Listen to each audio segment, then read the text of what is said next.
Eu era novo aqui na Bandeirantes em São Paulo, tinha um mês, eu cheguei 22 de fevereiro, a Isabela caiu, salvo engano, no dia 29 de março, daquele ano de 2008. Teve início o caso Nardoni e eu estava de plantão no final de semana. Então eu e outros repórteres fomos até o 9º DP para entender o que estava acontecendo. Eu era editora de economia do Jornal da Globo, que era o jornal mais tarde da rede, né, à noite. Então me lembro já de chegar e foi tudo muito rápido. Foi um caso que entrou de fato nas casas das pessoas, as pessoas acompanhavam o caso Isabela quase como acompanhavam uma novela.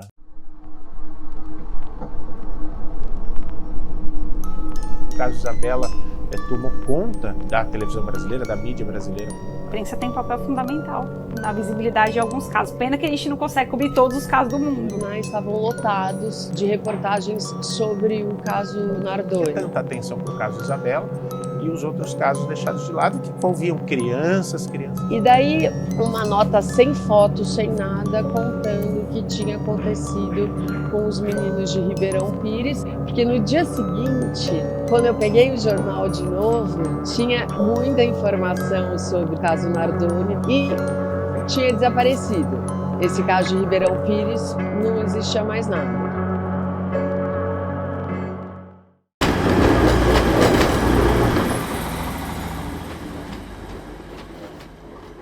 Nós saímos do Diário da BBC por volta de 10 da noite, 10, 11 da noite, e a gente costumava fazer ronda nas delegacias da região. A gente sabia quais delegacias ficavam abertas durante a madrugada. Nem sempre a gente vinha para Ribeirão Pires, porque Ribeirão é uma cidade que não tinha nada, né? Dificilmente encontrava-se alguma coisa relevante, né, de crimes e tal. E nesse dia a gente passou por Ribeirão Pires no final da madrugada, quando a gente passou na delegacia, quando nós fomos surpreendidos com a fala de um GCM. Chegou a informação através de um GCM, né, que coletores de lixo haviam encontrado, né, um pedaço de corpo. Os lixeiros haviam recolhido os sacos de lixo que tinham sido colocados no centro da cidade em 2 pontos diferentes, e que um dos lixeiros percebeu um pedaço de um corpo humano, um braço. E depois eles perceberam que eram pedaços de crianças, porque era pequeno, e os lixeiros também falaram que eles só encontraram porque o caminhão estava lotado. Então, quando foi esmagar, travou.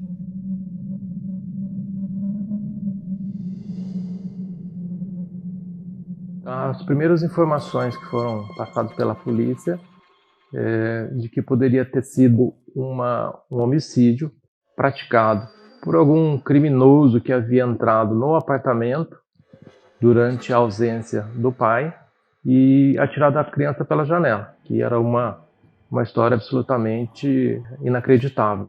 E aí, quando os peritos chegaram lá, viram um apartamento todo bagunçado, mas não viram arrombamento, sinais de arrombamento. Tinha tanta contradição na fala que rapidamente já havia suspeitas. O casal Alexandre Nardoni e Ana Carolina Jatobá, pai e madrasta da menina Isabela de Oliveira Nardoni, de 5 anos, que morreu no final de semana após cair do 6º andar de um prédio na zona norte de São Paulo.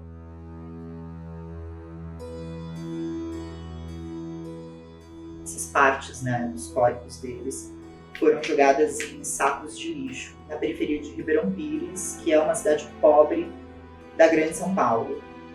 Então a gente decidiu ir atrás e encontramos o delegado, o Dr. Itamar. Ele já tinha certeza que aqueles corpos eram do Igor e do João Vitor. Tinha sido 2 dias antes que ele tinha encontrado os meninos.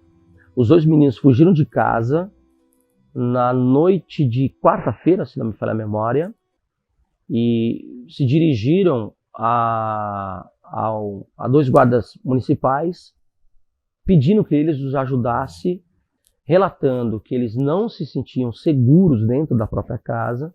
O crime ocorreu na última sexta-feira, mas até hoje não se fala em outra coisa a não ser sobre o assassinato brutal dos menores João Vitor dos Santos Rodrigues e Igor Giovanni, moradores da Vila Aurora, bairro de classe média da Estância Turística. A polícia trabalha com a hipótese dos 2 garotos terem sido assassinados pelo pai, João Alexandre Rodrigues, com a ajuda da madrasta Eliane Aparecida Rodrigues. Então o doutor Itamar contou o quê? Ele chegou, bateu na porta, ninguém abriu e foi entrando. Foi entrando e encontrou com a madrasta. A madrasta foi indo na direção dele, meio fingindo que estava dormindo. E ele já perguntou dos meninos. E ela normalmente falou, eles foram para a escola e ainda não voltaram para casa.